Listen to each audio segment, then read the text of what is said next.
So blinds are alleging that Ariana Grande is doing everything in her power to get everything negative about her scrubbed from the internet.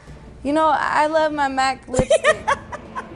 This is the MAC I'm here to talk about today, girl. Come on. You're not gonna make me hate Ariana Grande. That is my girl. I grew up with her. I see her like a big sister to me. Used makeup as a disguise or as something to hide behind, and more hair, more and more thicker the eyeliner, the whatever. People took my quote and made a headline out of it. I know what y'all do. Did you see that Ariana Grande said that she's keeping her Galinda voice?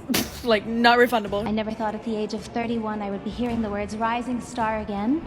So I want to start by thanking my good friends Botox and Juvederm. No, Ariana, that's not your skin color. It's not yours. You can't have it. So almost exactly a year ago, I made a video about Ariana Grande. I pretty much covered everything from her rise as a Nickelodeon star, to her pop music career, to her pre-Wicked release controversy concerning herself and her relationship with her co-star Ethan Slater. Since then, Ariana has been a very prominent topic of pop culture conversation because her trajectory in the public eye has represented a lot of things we like to talk about.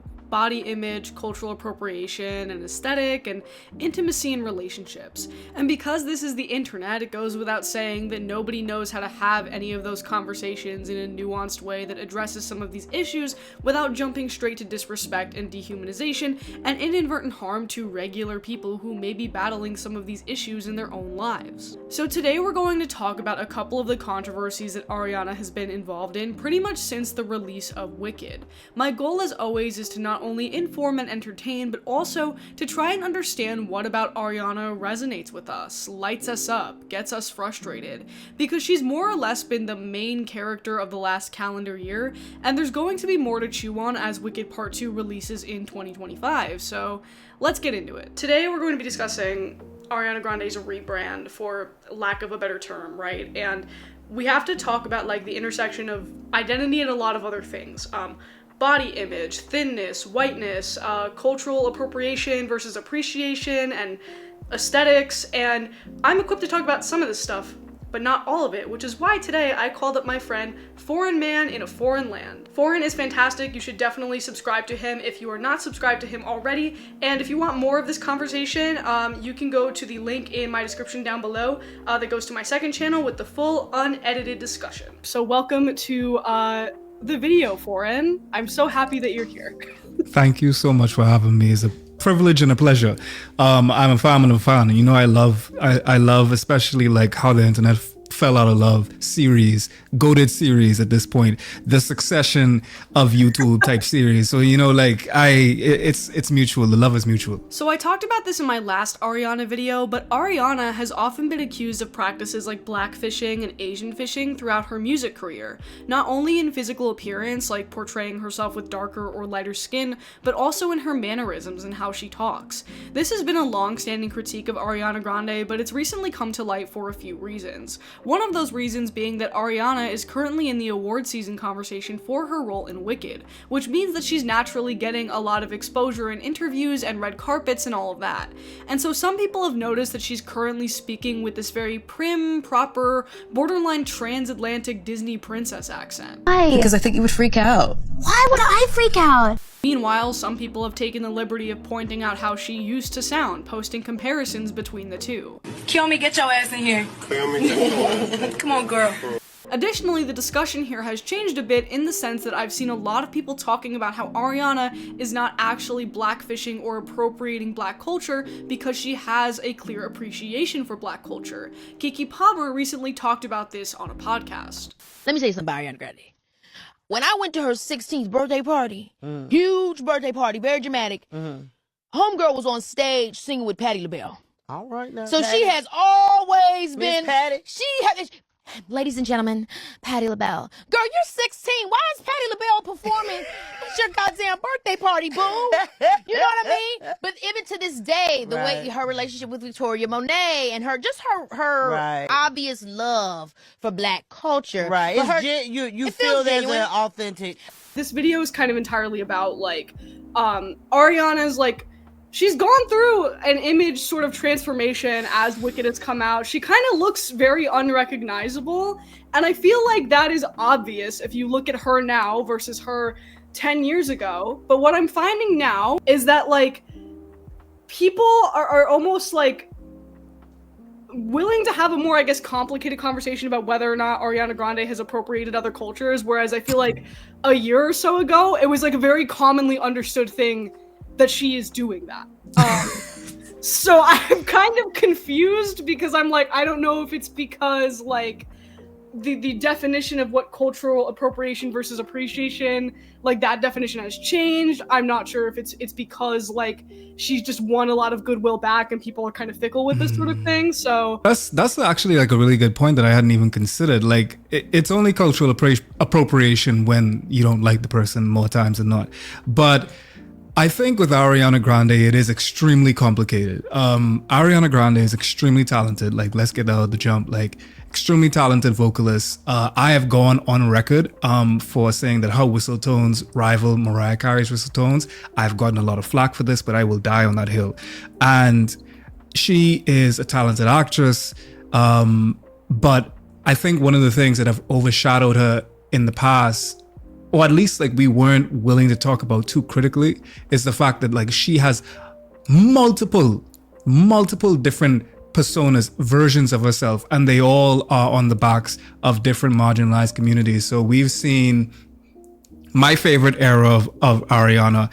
I could say it, a lot of people can't, but Ariana Grande, that is her black persona. That is, you got clips, you got so many clips, like she's all like, this is my juice, like this is my cookie, thank you, next. Like I don't want to say it too much because like I'd be sounding like I'm beginning to culturally appropriate, like, you know, some gay like black folks. So like I can't say it too much, but let me tell you, like she will say it with her whole chest. As easy as she's been able to do that, I have to preface, of course, that she did have a black writer, especially for that era of albums. So some things that I've understood is that she was very much in community with black folks, and some of that spilled over. I don't necessarily have too much of a problem with that. Like as far as just like the black scent, I'm just like, why are you even doing that? But the way that she was able to use her influences, and definitely she appreciates black soul music, black R&B in particular. She's not a Drake, you know, like she is in community with these people. She is very much paying homage to a lot of the folks that paved the way for her to sing like this. I have a problem more so with the audience that is receptive to listening to her, giving her her flowers and accolades, but not giving the black R&B artists that you don't be hearing about. You don't be giving her or the black artists that like basically influence her the same accolades as that. You love the black culture, you just don't like the black people that, you know, potentially made the culture. But you've also seen it not only in My Hue, you've seen it very much with her appropriating, she's been accused of appropriating Asian culture, like she's been Asian fishing. This is a, you know, Italian, white, very, very much white woman that was in Miami. How do you get to this conclusion so many different times? So at a particular point, you begin to wonder, who are you? Like, who was it? The girl that we saw on screen, like in Victorious? Was it, you know, Sam and Cat? Like, who are you? And then, of course, the latest transformation, Perfect Cell, if you will, you know, basically what she did for Wicked. And so there's no doubting that Ariana's voice and mannerisms have absolutely changed over the last 10 years, but is it a malicious or intentional choice?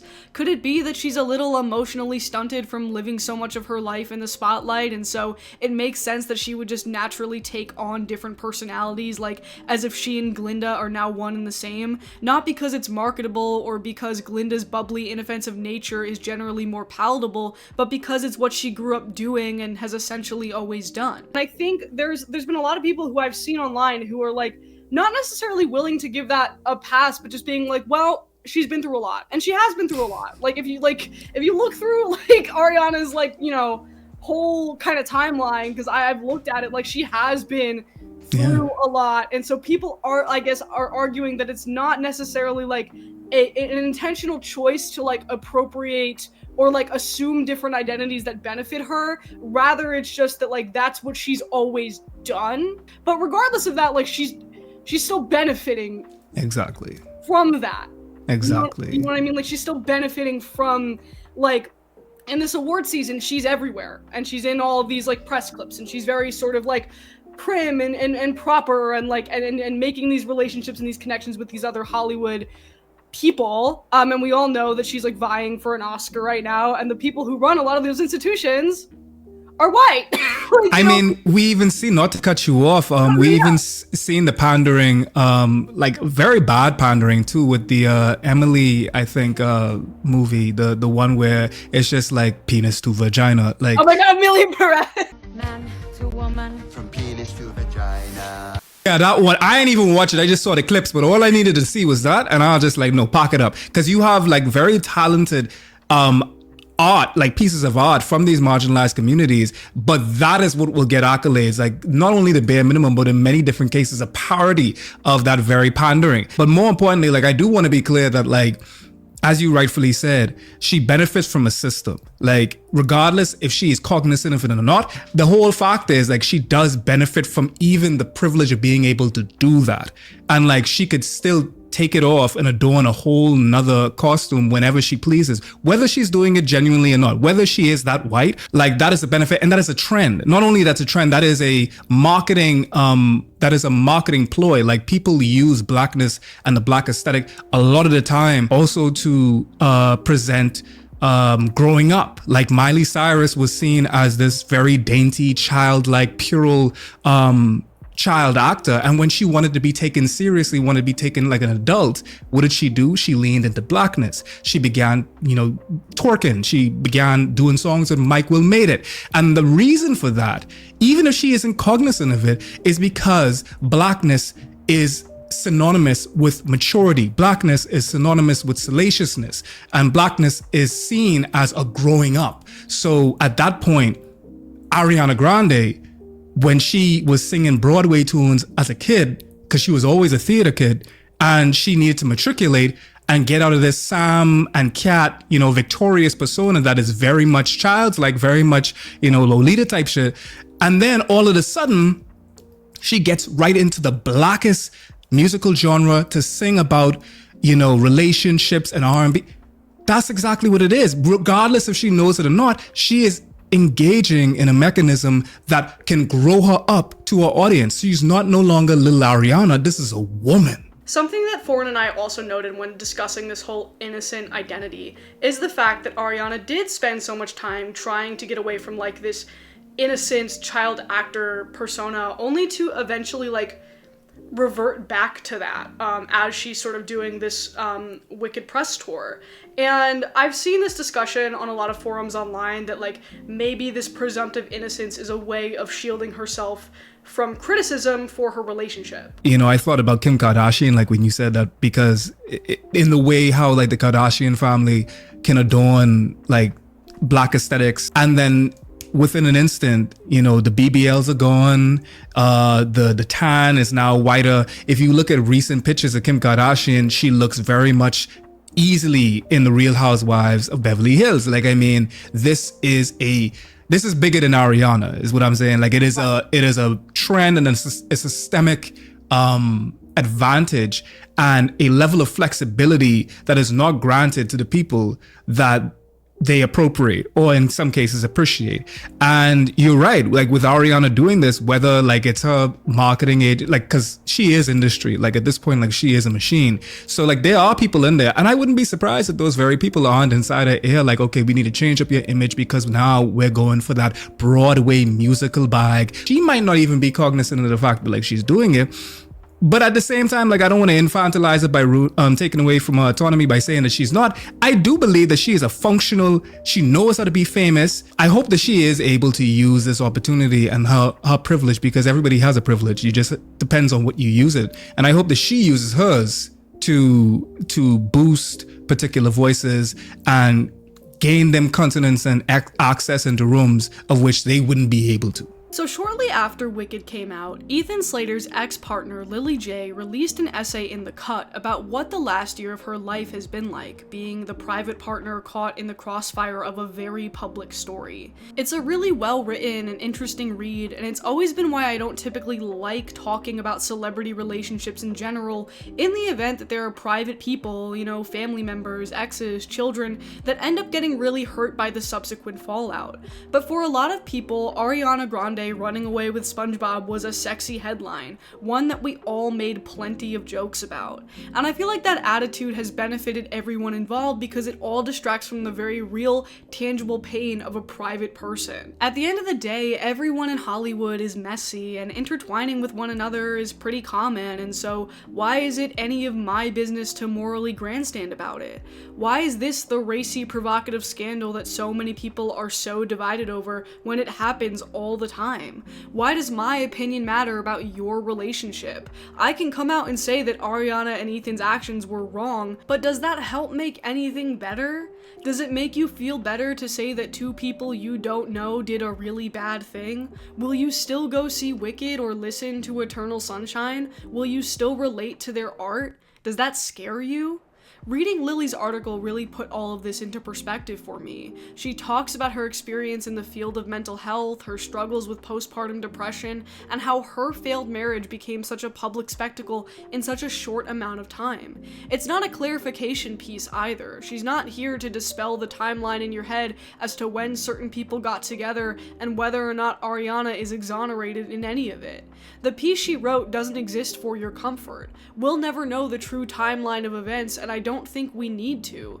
Maybe Ariana is just a regular grown adult woman who made a decision that doesn't align with her morally pure perception that her young fans tend to have of the unproblematic faves that they idolize. And ultimately, maybe she's given more grace because of this cloud of juvenile innocence radiating off of her. Regardless of that though, Ariana remains a very beloved figure in pop culture. Even after the internet quote-unquote fell out of love with her, it seems as though she won a lot of that goodwill back with Wicked.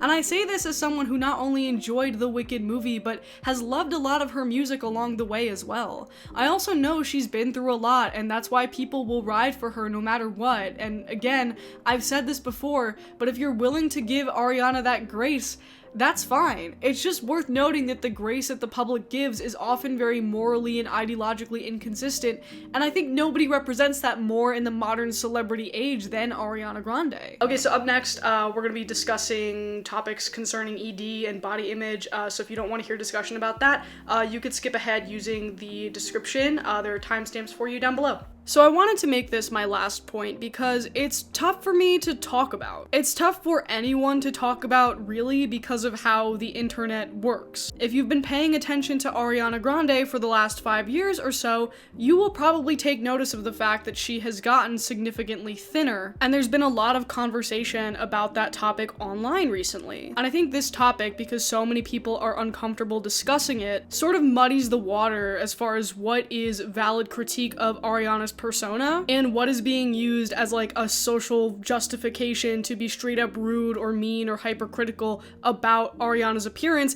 as if she is not or cannot be a victim of the misogynistic and hypercritical Hollywood machine that right now is demanding that celebrities be thinner. And that's not to say that like if you're concerned about her health, you're inherently body shaming. It's a very difficult line to walk. And there's also been speculation, I don't want to get into it too much, about like potential ED, because I think that she has maybe written about it a little bit on Tumblr. It is complicated, and the way that we moralize people losing weight is not necessarily productive and conducive to people who might very well be going through stuff that we don't even know about. I mean, like we've seen Chadwick Boseman, but even beyond that, to just pontificate that she's sick because she lost a lot of weight is also problematic, as thinking that she is on Ozempic or on all of these different things. We should just probably leave commentary about people's bodies to themselves, because you never know what's going on. You never know what the final straw is for people to say,